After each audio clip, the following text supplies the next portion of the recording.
आपके pre board start होने वाले हैं। अगर आपको कोई बोलता है कि आपका 50% सिलेबस कंप्लीट हो जाना चाहिए, मत मानो। अगर आपको कोई बोलता है कि आपका 80% सिलेबस कंप्लीट हो जाना चाहिए, मत मानो।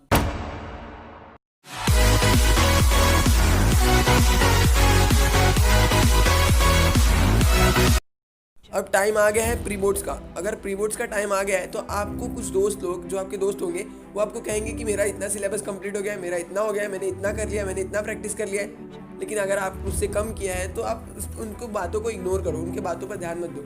अगर आपको कोई बोल रहा है कि आपका 80% 90% सिलेबस कंप्लीट हो जाना चाहिए प्री बोर्ड से पहले, नहीं तो बोर्ड में अच्छे नंबर नहीं आएंगे, उन सब बातों को इग्नोर करो, ध्यान मत दो। मैं आपको एक एग्जांपल देके समझाना चाहता हूँ। मान लो कि प्री बोर्ड्स में आपके साइंस के 10 चैप्टर आने वाले और उसमें से आपने सिर्फ 5 चैप्टर यानी 50% सिलेबस आपने कंप्लीट किया है और 50% सिलेबस आपका इनकम्प्लीट है। इस कंडीशन में ज़्यादातर स्टूडेंट्स क्या करते हैं, यानी 90% स्टूडेंट्स क्या करते हैं, वो लोग पूरे 10 चैप्टर को लर्न करने की कोशिश करते हैं। यानी प्री बोर्ड्स में आपका 5 ही चैप्टर कंप्लीट है और आप पूरे 10 चैप्टर लर्न करने की कोशिश कर रहे हो, तो इस केस में क्या होगा, आपके एक भी चैप्टर अच्छे से नहीं हो पाएंगे। यानी जो 5 आपने अच्छे से किए थे, जो परफेक्टली आपको आता था, वो भी आप थोड़ा सा उसमें भी आपके नंबर कट जाएंगे। तो इस कंडीशन में जो स्टूडेंट्स करते हैं ना कि 2-2 घंटे में एक चैप्टर को ख़त्म कर देते हैं और पूरे 10 चैप्टर करके जाते हैं, वही स्टूडेंट्स होते हैं जो एग्जाम में जाके बोलते हैं कि ब्लैंक हो गया था, मेरे को आंसर याद नहीं आ रहा था, मैं सब कुछ भूल गया था। तो इस कंडीशन में ऐसे ही होता है, जो स्टूडेंट्स 2-2 घंटे में 3-3 घंटे में चैप्टर्स को ख़त्म कर देते हैं, वही स्टूडेंट्स अच्छे से चैप्टर नहीं करते और एग्जाम में जाके सब कुछ भूल जाते हैं। लेकिन आपको ऐसा नहीं करना। तो मतलब मैं क्या बोल रहा हूँ, मैं बोल रहा हूँ कि आप जिस पेस में चल रहे हो, यानी जिस स्पीड में आप चल रहे हो, अगर आपको 3 दिन लग रहा है एक चैप्टर कंप्लीट करने के लिए, 2 दिन लग रहा है एक चैप्टर कंप्लीट करने के लिए, तो अपनी स्पीड को मेंटेन रखो। आपको घाई नहीं करना, आपको 2 घंटे में पूरा चैप्टर नहीं करना है, क्योंकि उससे सवाल नहीं हिलने वाले। अगर आपको प्री बोर्ड में कुछ हिला भी दिया, यानी कुछ सवाल कर भी दिए, लेकिन जब बोर्ड्स में आएगा तो बोर्ड्स में तो घुमा फिरा के क्वेश्चन आएंगे, बोर्ड में तो थोड़ा लेवल टफ रहेगा। अगर आपके स्कूल में 2 या 3 से ज़्यादा प्री बोर्ड्स हो रहा है तो आप कुछ जो मैं आपको बता रहा हूँ वो आप ट्राई करके देखना। फॉर एग्जाम्पल, अगर आप लैंग्वेज का आंसर लिख रहे हो, यानी लैंग्वेज का आंसर शीट लिख रहे हो, तो आप क्या करना है, एक बार पीछे से पेपर स्टार्ट करना और एक प्री बोर्ड में आगे से स्टार्ट करना। आप एनालाइज करना कि आप किस में अच्छा कर रहे हो, आप पहले राइटिंग स्किल का पार्ट अच्छा कर रहे हो या पहले पैसेज का पार्ट अच्छा कर रहे हो। वैसे ही मैथमेटिक्स में भी देखना कि आप पहले हार्ड क्वेश्चन से स्टार्ट करो और स्टार्टिंग के क्वेश्चन से स्टार्ट करो। मतलब अगर आपके पास 2 या 3 प्री बोर्ड्स है तो आप ये ट्राई कर सकते हो कि आप किस में अच्छा परफॉर्मेंस दे सकते हो। तो जिनके स्कूल में 2 या 3 प्री बोर्ड्स हो रहा है तो उनको ये फ़ायदा है, इसका फ़ायदा ज़रूर लेना।